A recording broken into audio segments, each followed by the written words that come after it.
ভোলা জেলা, এটা বলার পরেও যারা জিজ্ঞেস করে কোন ভোলা, প্রশ্ন জাগে তখন ভৌগোলিক জ্ঞান সম্পর্কে তাদের ধারণা কতটুকু খোলা।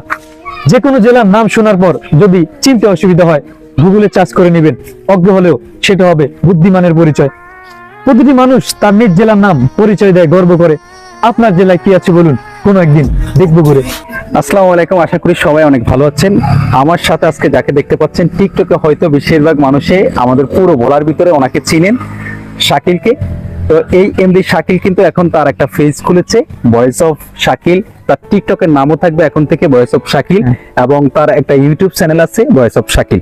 তো এই যে পেজটা তার নতুন দেখতেছেন, এই পেজে এখন থেকে তিনি কন্টিনিউ খুব ভালোভাবে কাজ করবে।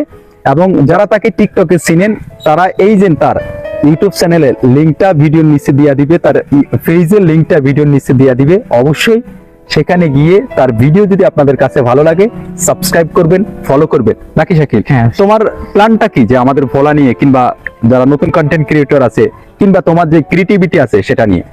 আমার প্ল্যান হচ্ছে ভোলা জেলাকে আমি মানে দেশের আনাচে কানাচে পরিচয় করে দেওয়া, ভোলা সৌন্দর্য করে ফুটে তোলা, এইটা হচ্ছে আমার মানে মূল লক্ষ্য আর কি। তো যারা ইনশাল্লাহ শাকিলের ভিডিওগুলো ভালো লাগে অবশ্যই তাকে তার পেজে ফলো করবেন। টিকটকে তো তাকে ফলো করার জন্য আমার বলার কিছু নেই, কারণ টিকটকে সে এমনি পপুলার মোটামুটি, আলহামদুলিল্লাহ। ইউটিউবে যারা এখনো সাবস্ক্রাইব করেননি তার চ্যানেলটি সাবস্ক্রাইব করবেন, পাশে থাকবেন। সে চাচ্ছে ভালো ভালো কিছু তার ইউটিউব চ্যানেল, টিকটক এবং প্রত্যেকটা সোশ্যাল অ্যাপ থেকে দেওয়ার জন্য, নাকি? দেখা হবে নতুন নতুন কোনো কন্টেন্ট নিয়ে। এই প্রথম ভিডিও, দেখা যাক তার কতটুকু হয়।